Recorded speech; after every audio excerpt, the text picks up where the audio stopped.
All right, welcome everybody back to Dudes Views. It's been a while. We're just not even going to talk about why we didn't do it. The honest answer was we just got lazy. We could make up a bunch of excuses, but it just got easier not to do it. But we're back and we're talking about the Consumer Stress Legal Index or CSLI. You've heard us talk about this before. Matt's the author of it. This data comes from the organization we work in, and it's actually, if you've not looked at it, it's super eye-opening, um, and it really lets you kind of see what's behind the ticker at the bottom of CNN, MSNBC, all of that that says buying's up. America's doing great. And you look and it's like, well, doesn't feel like America's doing great because the pennies are getting pinched and now they're going to stop making pennies. And so, Matt, I don't know Not if you want to even give, not even any pennies to pinch. We're yeah, pinching nickels and quarters now, right? they're making us pinch the silver stuff now. But I don't know if you want to just kind of just to remind everybody what the CSLI is and kind of where it came from, and then get into, this month you kind of got some positives and negatives, but they all kind of say the same thing at the end of the day. Sure, and that's really why we published this index because we really think it's a real time right now pulse of the United States consumer because what this index is built on is to the tune of almost 150,000 individual requests for legal service per month. We're able to track the high level subject matters of those requests again on a daily basis, 150,000 times a month. And again, I like to joke, folks don't call a lawyer for a good time; they call because they've got a problem, and that's really what we're counting here is the real time legal inquiries each month. And in June, for the Q2 report that we just put out, the stress index is up for I think the fourth consecutive month now, and it's the highest level of consumer financial stress we've seen since November 2020. And again, I like to also remind everyone that what we're looking at here is what I call hard data versus soft data. Again, we're counting the number of times people with a problem are calling a lawyer for help. These inquiries aren't sentiment, they're not emotions, they're not responses to surveys. They're, concrete actions taken by Americans, just like me and you, every single day, who are dealing with legal issues stemming from some type of issue relating to financial stress. Yeah, and a lot of the key takeaways you have in this is the overall stress index within the bankruptcy, foreclosure, consumer finance, housing, construction, and then housing sales. And I've always liked how we differentiate construction from sales because you have the pre-existing market and then the new to be built market, which are two different areas. But bankruptcy, which shows down 5.6%, but up 8.8 year over year. So even though it ticked down a month, it's still up over 8.8. Explain a little bit why bankruptcy is a key indicator of like why stress is coming. Like people can't pay their bills. They're Sure, talking yeah, about a and big and decision. we like to say again, that's another reason why all of these indexes have been found to be leading indicators of the information, the piece of data that they're tracking. And bankruptcy is no different, right? I mean, people don't wake up in the morning and declare bankruptcy or start thinking about bankruptcy, right? It's kind of the end game. I've been stressed all this time. I've had all these issues with paying the mortgage, paying the bills, buying groceries, paying the electric bill, and all these things add up. And to me, the bankruptcy index is kind of an end game type indicator. We've seen all this stress building in the consumer stress legal index, and then even the what's the other one? The consumer finance index. Those are really leading indicators to the bankruptcy index. And we did see a slight drop in that index in the Q2 report that we just put out. But you've also got to remember all the other months of this year, we've been reporting increase in the bankruptcy index. So really we saw a slight drop, but that was from a relatively, almost multi-year high. Yeah, and you could potentially say someone's tax return or something saved them from bankruptcy or got them out of a jam that they're not going to get in Q3, 4, or even 1. Yeah, And and we so, do normally. So again, we've been running this index for, we've back built the data to 2002, and we've been running it live since 2018.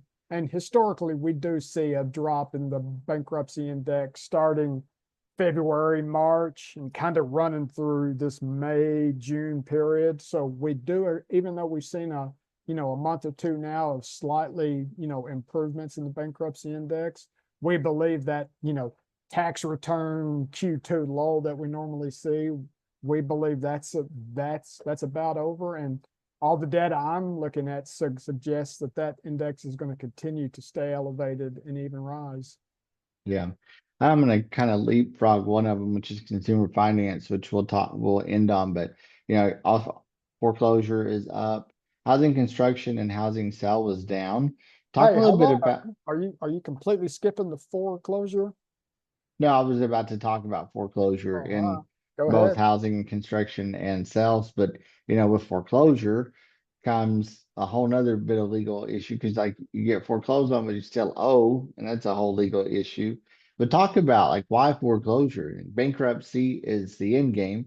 Foreclosure is kind of leading indicator until you may be looking at Sure, bankruptcy. and maybe even foreclosure is more scary than bankruptcy, right? Because we've all have to have a place to live, and we're really seeing concerning increases in the foreclosure index. I mean, year over year, up 29%. And we put this out at the 1st of July, and I think on the 16th, yesterday or the day before, and I'm not even sure how to pronounce it, but it's ATTOM, atom. Sure. Anyway, they empowering innovation with property data. They're really the go-to folks that report on foreclosures. And yesterday, July 17th, it says Adam, a leading curator of land, property data, and real estate analytics, today released its mid-year 2025 U.S. foreclosure market report, which shows an increase in foreclosure filings, default notices, scheduled auctions, and bank repossessions for the first 6 months of 2025. So interesting to see. They put out their, mid-year Q2 report yesterday, and it's following exactly in line with what we're hearing from consumers all across the United States about they're concerned about these foreclosure related issues, and they're, reaching out to lawyers for help. Yeah, and I don't know where we want to mix consumer finance, but we also have housing construction and housing sales. But let's talk about with foreclosure because it kind of mixes in with consumer finance. But something we've been saying is you can't pay your house payment with a credit card anymore. And let's say maybe we save it for consumer finance. We'll talk about credit cards, but that's a big thing. Foreclosure's coming because you don't have enough cash to pay the mortgage because the mortgage company's not accepting the plastic anymore. They want fiat, hard, cold cash coming into Well, their and then system. and also to, add insult to injury, and I think we talked about this a month or two back. Well, I mean, we're in full swing of student loan debt being recalled and repaid now. And that's, I mean, so if someone was financially stressed before and having trouble paying my bills, I can't make my mortgage, hell's bells. I've got a whole new bill on top of that. And guess what? If you're not paying your student loan, they're going to garnish you, they're going to take it out before you even get it. So to Yeah, me, especially when we talk about the consumer finance index, which again itself is, up almost 5 points month over month, quarterly up almost 10%. I can't help but believe that it's a lot of these issues. Folks are already stressed. We're going to go ahead and add that student loan debt back on top of it, and who knows what to do, right? And again, yeah, we're seeing kind of this revolving circus as folks now get deeper into the buy now, pay later um, financial products. How can you ever stay ahead, or how can you ever pay your bills if you're paying your bills with buy now, pay later, right? Or you're buying the groceries or paying the electric bill with a buy now, pay later, which is only becoming even easier to access. Yeah. I mean, that's just a debt spiral that it's going to be impossible to get out of. Yeah, I saw a podcast the other day where these guys were talking about, I think Klarna lost Mhm. millions by putting buy now, pay later on um DoorDash.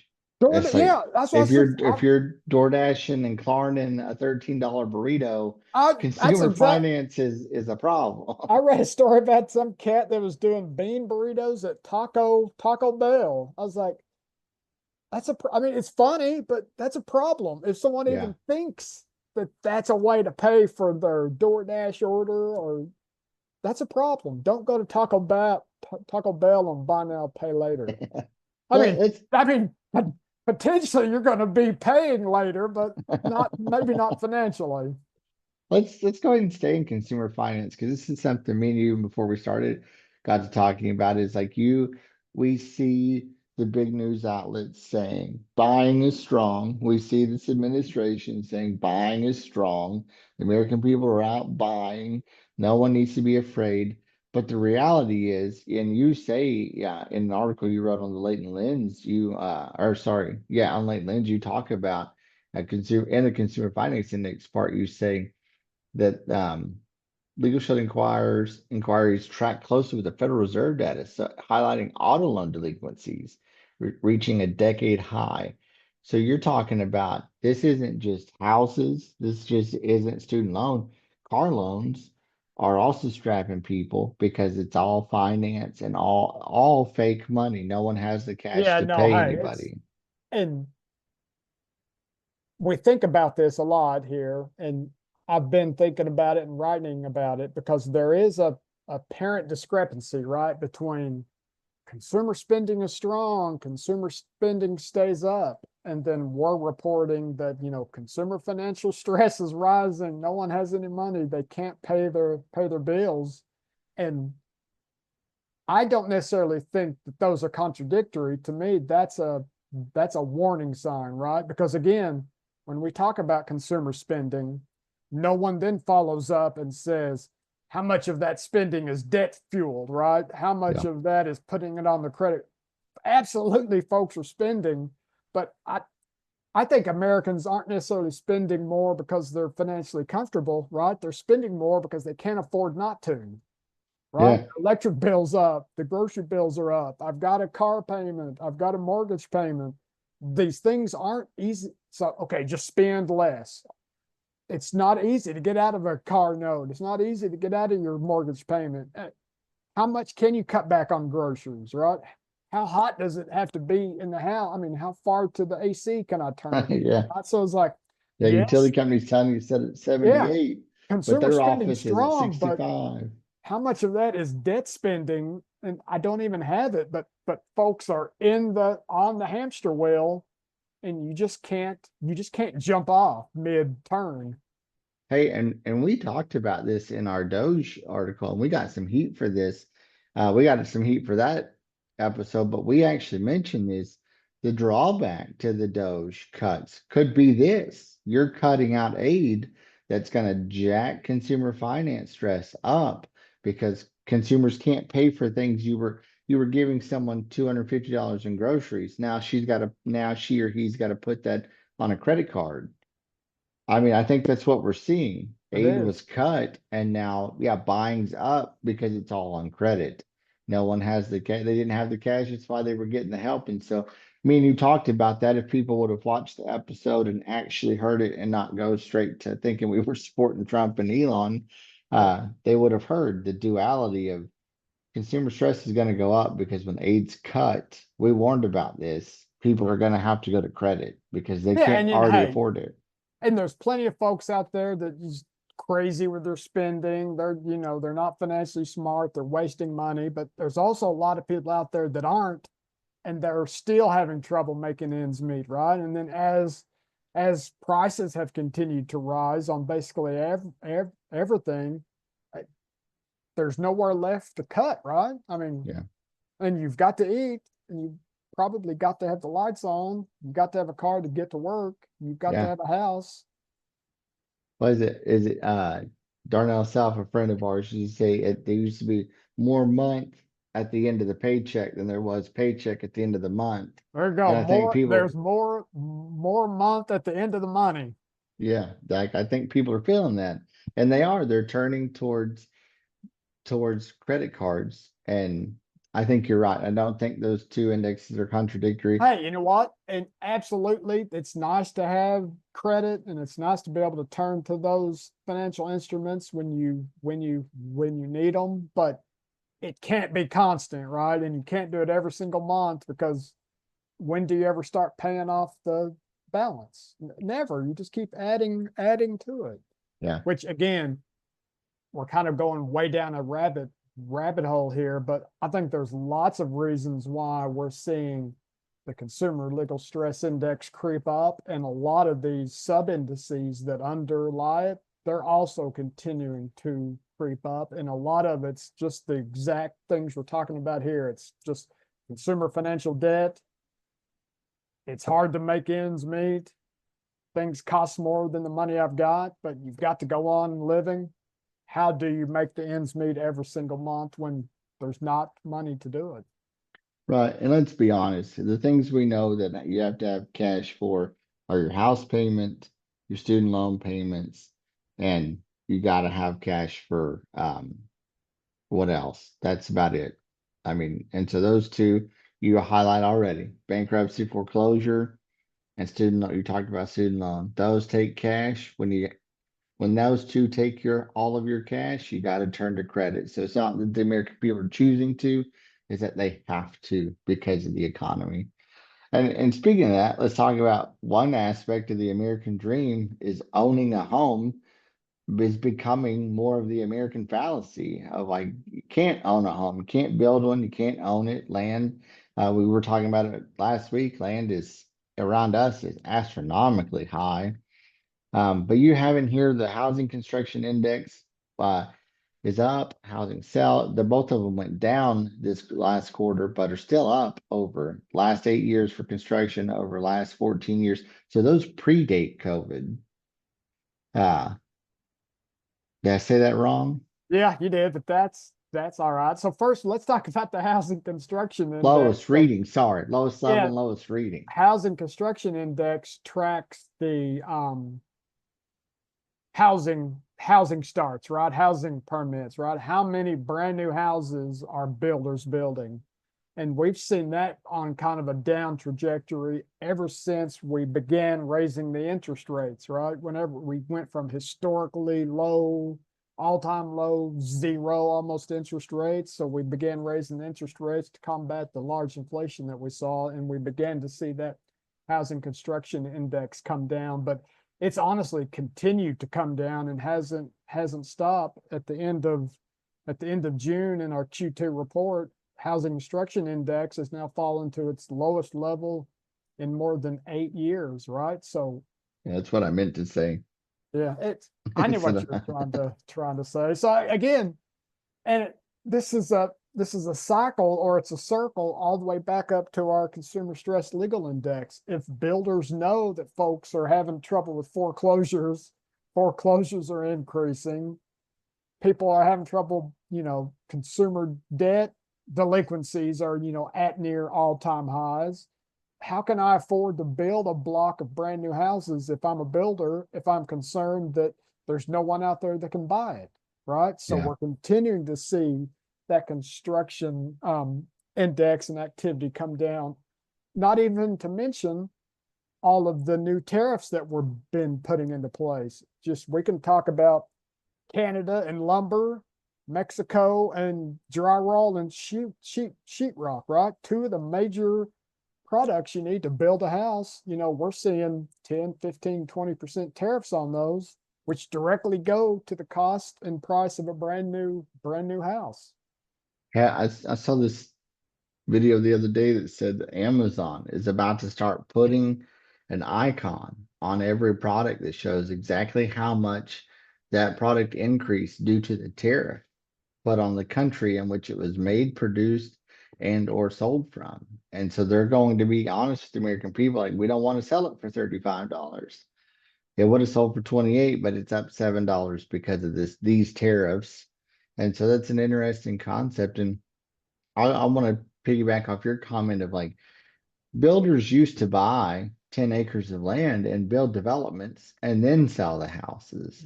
I got a buddy who used to do that, and now he changed his construction company to blah blah blah custom homes. And I was like, why'd you change your company name? He goes, because now it's custom. I build one at a time because it's all people can afford.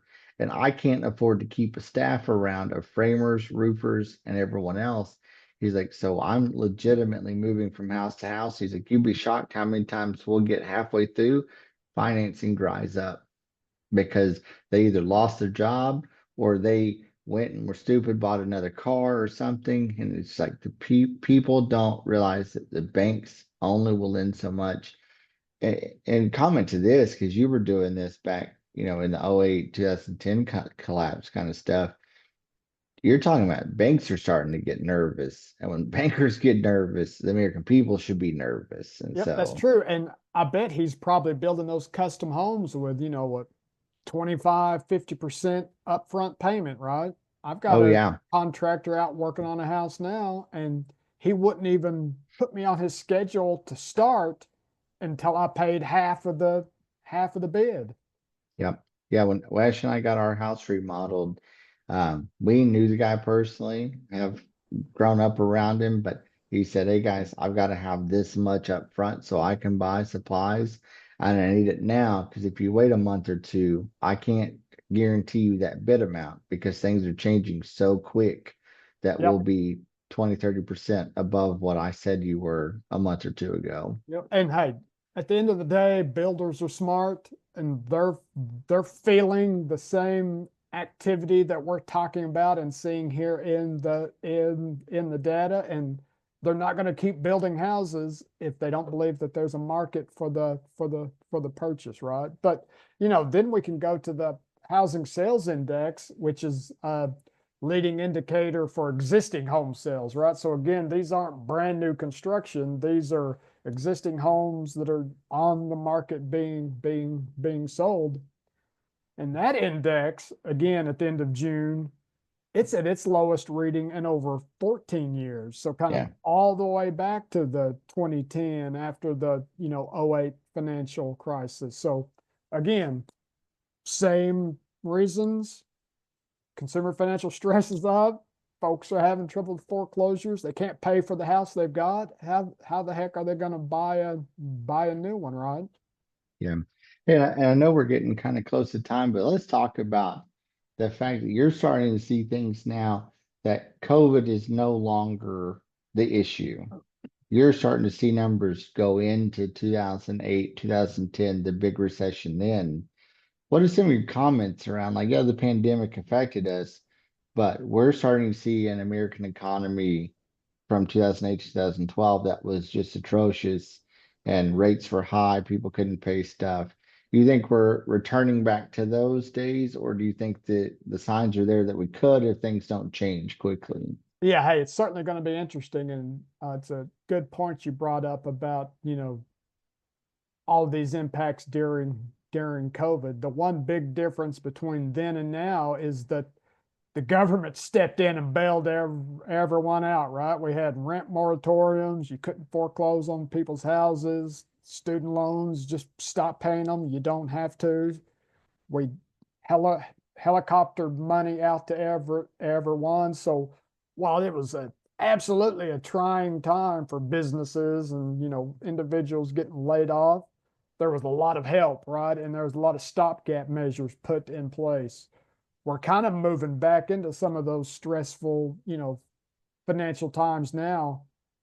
And I don't think the government's going to come running to save and bail everyone out. So that's going to be interesting about what happens coming up, right? And again, I can only speak to what the data tells us. We're not seeing anything in the data that would suggest any of this is getting better anytime soon, right? We're continuing to see slow increases in those levels of financial stress. So it's going to be interesting going forward if anything changes to, right the ship, so to speak, or change the direction of the way that stress is going. Yeah, great point. And so I don't know if you have anything else you want to share, but go check out the Consumer Stress Legal Index. We'll have the link down below in the description. Comes out every quarter. Matt's the author of it, but really, it's one of the voices that's saying things that is indicating where things could go and can help you see where the trends are actually being versus where the mainstream media wants to say things are going. So as for me and for Matt, we'll catch you guys next time. So yeah. That's pretty good.